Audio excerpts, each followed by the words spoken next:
Hello বন্ধুরা, আমি অনু। Update with অনু চ্যানেলে তোমাদের স্বাগত। আমি চলে এসেছি শুভ বিবাহ সিরিয়ালের আপডেট নিয়ে। শুভ বিবাহ সিরিয়ালে দেখা যাচ্ছে যে সুধা, যে হলো মেন নায়ক, সে বাবা হারা, তাই তার মা বড়লোক বাড়ি দেখে মেয়ের বিয়ে দেয়। সার্থকের সাথে তার বিয়ে হয়। ব্যাঙ্গালোরে গিয়ে সে বসবাস করতে থাকে, কিন্তু সার্থক তাকে কাজের মেয়ের মতো ট্রিট করে। কাজ না পারলে তার উপর অত্যাচার করে, নানান কথা শুনতে হয়। আবার প্রমোশনের জন্য সে তার নিজের বসের কাছে নিজের স্ত্রীকে বিক্রি করতেও দুবার ভাবে না। তাদের হাত থেকে বাঁচবার জন্য সুধা তার স্বামী আর বসের সাথে মারামারি করে বাড়ি থেকে বেরিয়ে আসে। কিন্তু সুধাকে যে দরকার, না হলে যে সার্থক ডিরেক্টর হতে পারবে না, তাই সে সুধার পিছনে কিছু গুন্ডা লাগিয়ে দিয়েছে।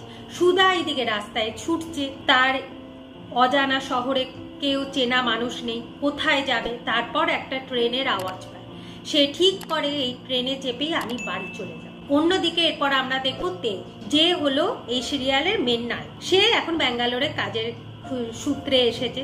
সেখানে ইমনের সাথে মিট করবে, ক্যান্ডেল লাইট ডিনার করবে, সমস্ত কিছু অ্যারেঞ্জমেন্ট করে রেখেছে। কিন্তু তেজের ঠাকুমাও হচ্ছে খুব চালাক। যার সাথে দাদু ভাইয়ের বিয়ে দেবে তাকে তো আগে বাজিয়ে নিতে হবে যে কেমন মেয়ে, সে কি এই বাড়ির যোগ্য বউ হবে কিনা।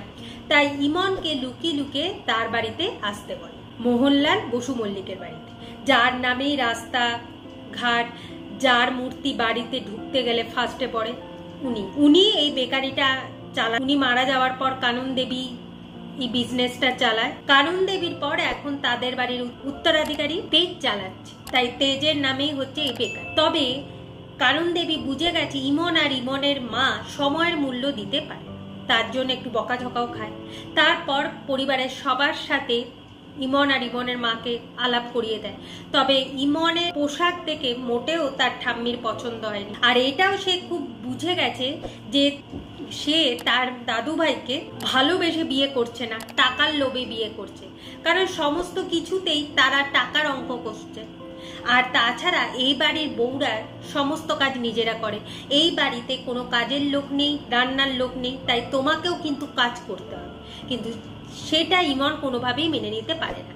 সে চায় আমি খুব বড় ব্যবসায়ী হব, কানন দেবীর মতো। কানন দেবী বলে, ঠিক আছে, তুমি যখন বড় ব্যবসায়ী হবে তাহলে একটা শর্ত, বড় ব্যবসায়ী হতে আমি তোমাকে সাহায্য করব, কিন্তু আমার শর্ত মানতে হবে। কি শর্ত?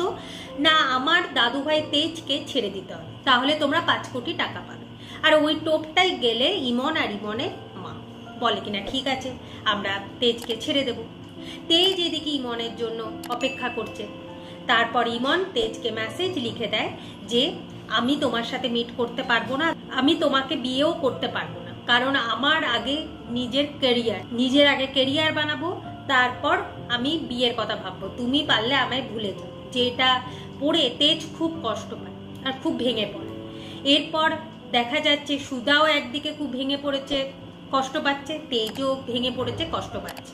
কিন্তু সুধা আর তেজ একই ট্রেনেই বাড়ি ফিরতে। এদিকে সুধা তো লুকিয়ে লুকিয়ে আছে, যদি গুন্ডাগুলোর হাতে পড়ে যায়, তাই সে মুখ চাপা দিয়ে রেখেছে শাড়ির আঁচল দিয়ে। কিন্তু শেষমেশ গুন্ডাদের হাতে পড়েই যায় সুধা, আর তাকে রক্ষা করে আমাদের তেজ বাবু। আগামী পর্বে দেখা যাচ্ছে তেজ, সুধা আর তেজের দুজনের টিকিট কাটে। এখন সুধা বলে যে তেজকে সেই টাকা ফেরত দেবে কি করে।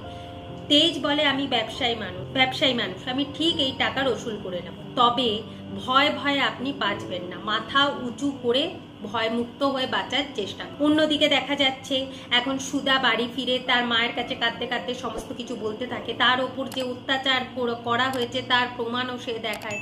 আর অন্যদিকে তেজ বাড়িতে ফিরে জানিয়ে দেয় যে সে ইমনের সাথে আর কোনো সম্পর্ক রাখতে চায় না, যার কাছে ভালোবাসার মূল্য আছে সেই হবে এই বাড়ির বউ, মানে আমার ওয়াইফ। এভাবে আজকের পর্বটা শেষ হয়ে যাচ্ছে। আশা করি আজকের পর্বটা তোমাদের ভালো লাগবে। ভিডিওটা দেখবার জন্য আর আপডেট উইথ অনু চ্যানেলের পাশে থাকবার জন্য অসংখ্য